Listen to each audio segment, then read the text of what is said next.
നിങ്ങൾ ശ്രദ്ധിക്കണമേ, ഇന്ന് പ്രയാസം അനുഭവിക്കുന്ന ദൈവം നമ്മുടെ കൂടെ. എപ്പോഴും ശ്രദ്ധിക്കണം, ദൈവം നമ്മുടെ എല്ലാ പ്രവർത്തനത്തിന്റെയും കൂടെ ദൈവം ഉണ്ടെങ്കിൽ നമ്മുടെ എല്ലാ ആക്ടിവിറ്റീസ്, നമ്മൾ എന്ത് ചെയ്യുന്നു, നമ്മൾ എവിടെ പോകുന്നു, എല്ലാത്തിനും ദൈവവും നമ്മുടെ കൂടെ ഉണ്ടെങ്കിൽ ഈ അനുഭവത്തെയാണ് നമ്മളൊന്ന് പ്രാപിച്ചെടുക്കേണ്ടത്. ഇങ്ങനെ പറയാം, നീ കഷ്ടതയിലും പ്രയാസം എല്ലാവർക്കും ഉണ്ട്, ശരി തന്നെ. പക്ഷെ നിനക്ക് ഒരു കാര്യം മനസ്സിലായി, നീ എവിടെ ചെന്നാലും ദൈവത്തിന്റെ ഇടപെടൽ നിന്റെ കൂടെ തന്നെ നടക്കുക. എവിടെ ചെന്നാലും ദൈവത്തിന്റെ കരം നിന്റെ ഒപ്പമുണ്ട്. ഈ ഒരു അനുഭവം എത്ര പേർക്ക് അനുഭവിക്കുന്നു? നിങ്ങൾ നടക്കുന്ന, നിങ്ങൾ പ്രവർത്തിക്കുന്ന, നിങ്ങൾ പോകുന്ന മേഖല നിങ്ങൾ മാത്രമല്ല, ദൈവം, യഹോവയായ ത്രിയേക ദൈവം യേശു നിങ്ങളുടെ കൂടെ ഇങ്ങനെ നയിക്കുക. ഈ അനുഭവത്തിൽ നിൽക്കുക എന്നുള്ളതാണ് ഏറ്റവും ശ്രദ്ധിക്കേണ്ടത്. നമ്മളെ ദൈവം നയിക്കുന്നു, നമ്മളെ ദൈവം വഴി നടത്തുന്നു. യേശുവിന്റെ നാമത്തിൽ പ്രാർത്ഥിക്കുന്നു. ഹല്ലേലൂയ. നിനക്ക് നടക്കില്ല എന്ന് പറഞ്ഞ വിഷയങ്ങളിൽ, പ്രയാസമുള്ള മേഖലകളിൽ, നമ്മൾ ചെന്നാലും നേടത്തില്ല എന്ന് പറഞ്ഞ വിഷയങ്ങളിൽ അത്ഭുതകരമായി ദൈവം വഴികൾ തുറക്കും. അത്ഭുതകരമായി. അത് ഒറ്റ കാര്യത്തിൽ മാത്രമല്ല, നീ എന്ത് ചെയ്താലും, നീ എന്തൊരു ദൈവം ഓരോരോ കാര്യങ്ങൾ ഇങ്ങനെ ഓപ്പൺ ചെയ്തുകൊണ്ടിരിക്കുക. ഇതെല്ലാം ഒറ്റ ദിവസം കൊണ്ട് സംഭവിക്കുന്നതല്ല. നിന്റെ നിത്യജീവിതത്തിൽ ദൈവം നിനക്ക് വേണ്ടി പ്രവർത്തിക്കുകയാണ്. എന്ന് പറഞ്ഞാൽ രണ്ട് രീതിയുണ്ട്. ഒന്ന്, നമ്മൾ പ്രാർത്ഥിക്കുന്നു, ദൈവ സാന്നിധ്യം, ദൈവത്തിന് പ്രാർത്ഥന കേട്ട് ദൈവം നമുക്ക് വഴി നടത്തും. പ്രാർത്ഥിക്കുമ്പോൾ വഴി നടത്തും, ശരി തന്നെ. ഞാൻ പറയുന്നത് കുറച്ചും കൂടെ ഗേഡ് കൂടിയ ഒരു അനുഗ്രഹത്തെ കുറിച്ചാണ്. wherever you go, God will follow you. ഇതാണ് കുറച്ചും കൂടെ വലിയൊരു തലം.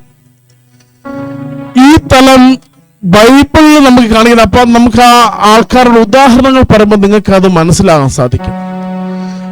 നീ എവിടെ പോയാലും നിന്നെ ഞാൻ അനുഗമിക്കും, അല്ലെങ്കിൽ ഐ ആം വിത്ത് യു. ഇങ്ങനെ ദൈവം പലരോടും പറഞ്ഞിട്ടുണ്ട്. നീ എവിടെയൊക്കെ പോയാലും ഞാൻ നിന്നോട് കൂടെയുണ്ട്. ഇതാണ് നമ്മൾ സംസാരിക്കുന്നത്. ഞാൻ നിന്നോട് കൂടെ ഇരിക്കുന്നുവല്ലോ, നീ എന്റെ വടിയും കോലുമാകുന്നു. സ്തോത്ര, ഹല്ലേലൂയ. ഞാൻ നിന്നോട് കൂടെ ഇരിക്കുന്നു. ഇതാണ് ആ വചനത്തിന്റെ അനുഗ്രഹം നമ്മളിലേക്ക് ഓപ്പണാകണം. ഇത് ദൈവത്തിന്റെ ഈ ഒരു സന്ദേശം ഉൽപ്പത്തി പുസ്തകത്തിലാണ് നമുക്കിത് കാണാൻ സാധിക്കുന്നത്. ഉൽപ്പത്തിയിൽ ദൈവം ഒരാളോട് പറയാം, നീ എവിടെ പോയാൽ ഐ ആം വിത്ത് യു. ഞാൻ നിന്റെ കൂടെ ഉണ്ട്. നീ എവിടെ പോയാലും നിന്റെ കൂടെ ഞാനുണ്ട്. I am with you. ഈ വാക്കാണ് നിങ്ങൾ ഏറ്റെടുക്കേണ്ട. I am with you. ഞാൻ നിന്നോട് കൂടെ. ദൈവം നമ്മോട് കൂടെ നടക്കണം. ദൈവത്തിന്റെ മനുഷ്യനായ, ദൈവത്തിന്റെ പ്രിയപ്പെട്ടവനാണെങ്കിൽ മാത്രമേ ദൈവം നിന്റെ കൂടെ നടക്കത്തുള്ളൂ. ദൈവം ഈ നമുക്കൊരു നാടൻ ഭാഷയിൽ പറഞ്ഞ അനാവശ്യക്കാരെ കമ്പനിയായിട്ട് കൂട്ടത്തില്ല. നമ്മളെപ്പോഴും ഒരു നല്ല ഒരു ഫസ്റ്റ് പ്രിഫറൻസ് ഉണ്ടാവും. നമ്മുടെ മനസ്സുമായിട്ട് യോജിക്കുന്ന ഒരാളെ കൂട്ടിട്ട് നമ്മൾ എവിടെയെങ്കിലും പോകത്തുള്ളൂ. നമുക്കൊരു അത്യാവശ്യ കാര്യത്തിന്, വളരെ വേണ്ടപ്പെട്ട ഒരു കാര്യത്തിന് പോകുമ്പോൾ നമുക്ക് വളരെ അത്രയും വേണ്ടപ്പെട്ട ഒരാളെ നമ്മൾ കൂടെ കൂട്ടത്തുള്ളൂ. നമുക്ക് സ്വതന്ത്രമായിട്ട് നമുക്ക് എപ്പോഴും ചില പേഴ്സണൽ പ്രിഫറൻസ് ഉണ്ട്. നമുക്കും അങ്ങനെയാണ്.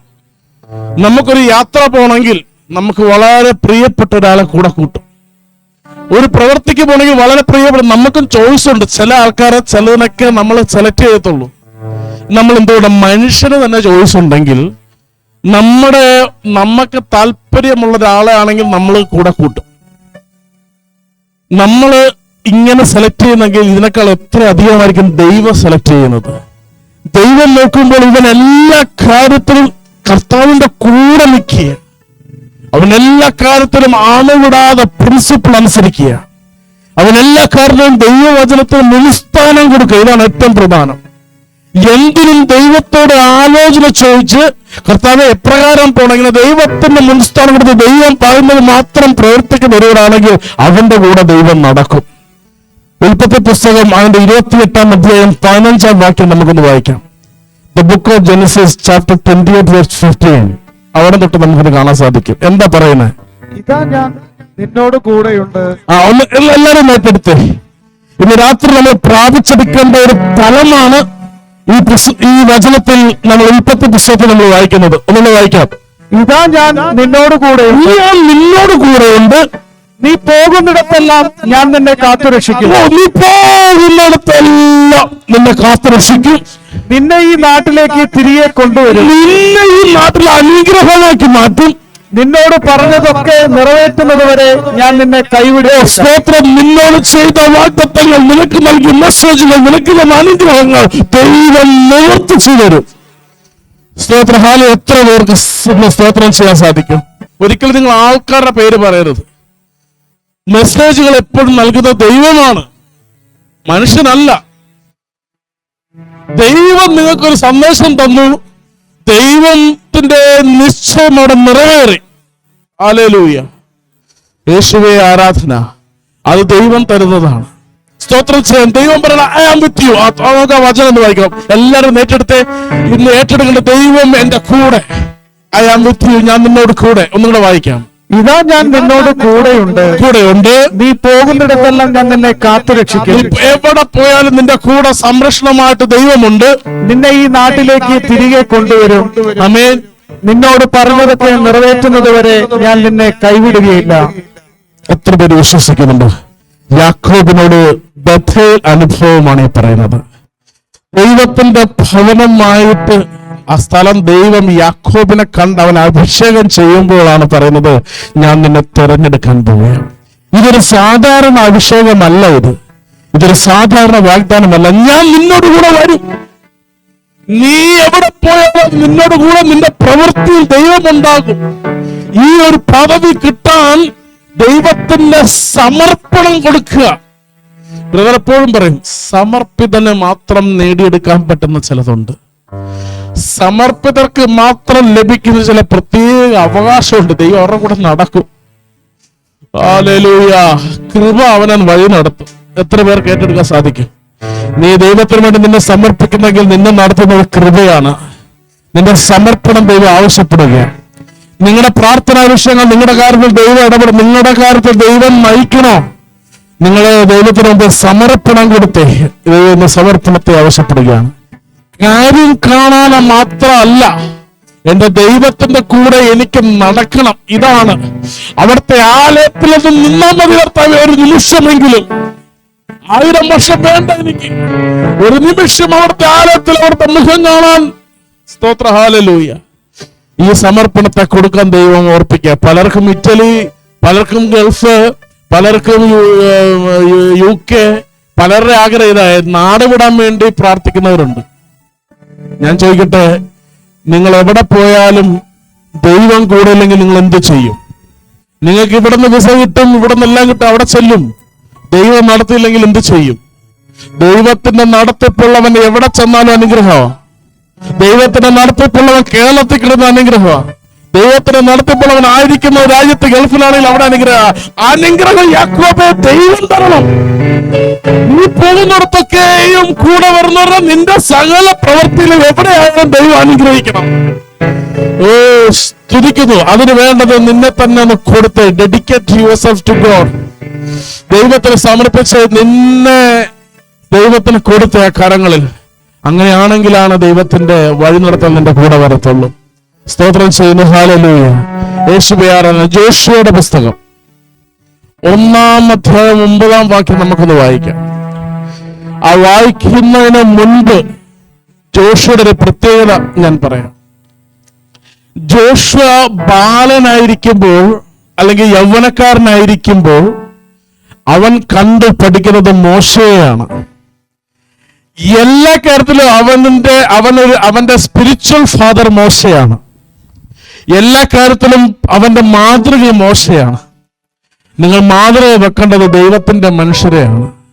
ഭൂമിയിൽ നിങ്ങൾ മാതൃകയാക്കേണ്ടത് നിങ്ങളുടെ ആത്മീയ ഗുരുക്കന്മാരെ, അവരുടെ ആത്മീയ മേഖലയെ നിങ്ങൾ മാതൃകയാക്കുക.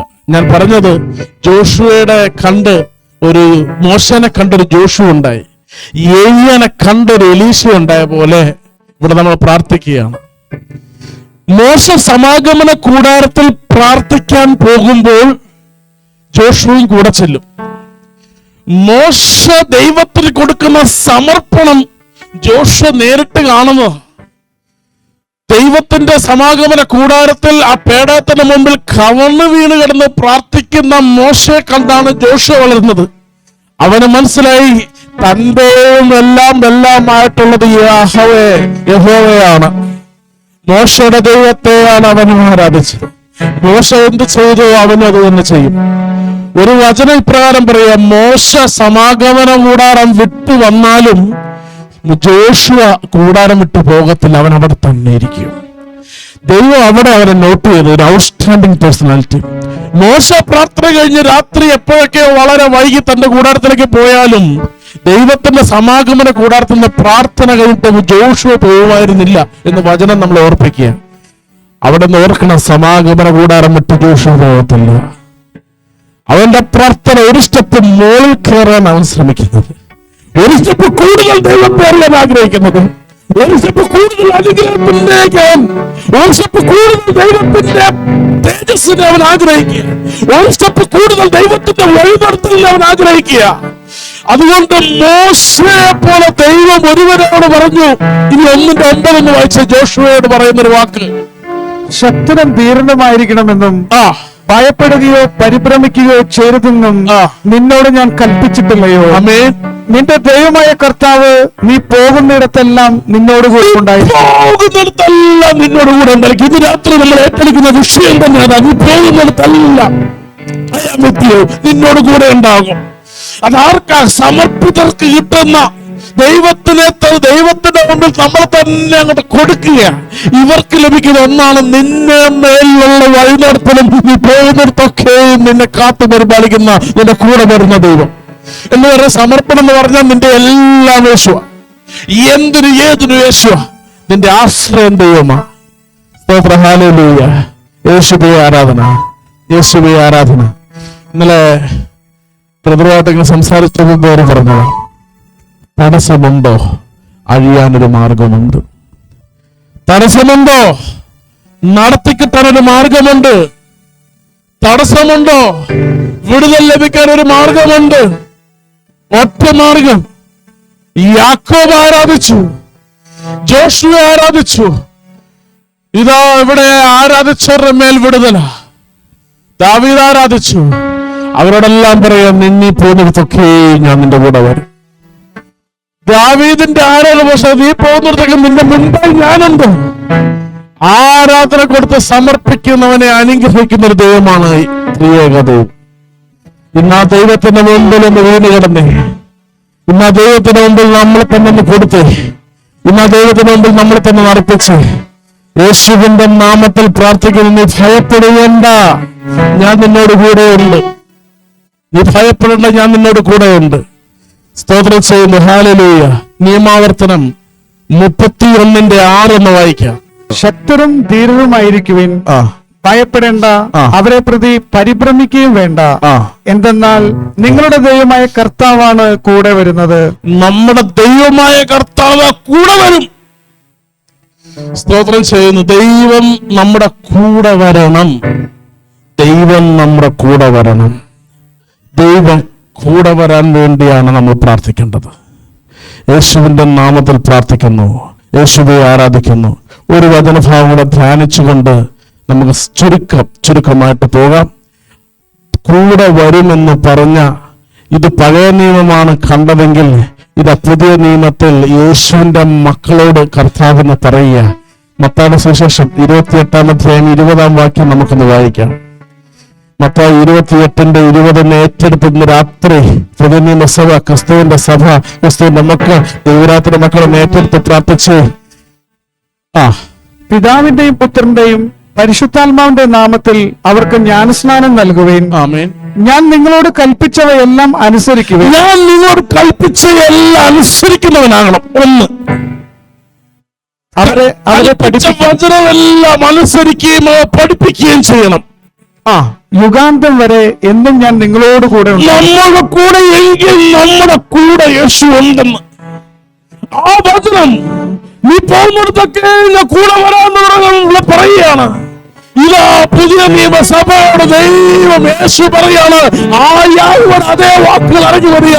നീ എന്റെ വചനത്തെ പാലിച്ച് അനുസരിക്കുന്നവർക്ക് കൂടെ ഞാനും കൂടെ വരും, ഈ കൂടെ ഇരിക്കും യുഗാന്തം വരെ. രാത്രി നേറ്റെടുത്ത് നമ്മുടെ കൂടെ ഇരിക്കണം. സ്തോത്ര, hallelujah. I am with you, I am with you, I am with you. പ്രാർത്ഥിച്ചു.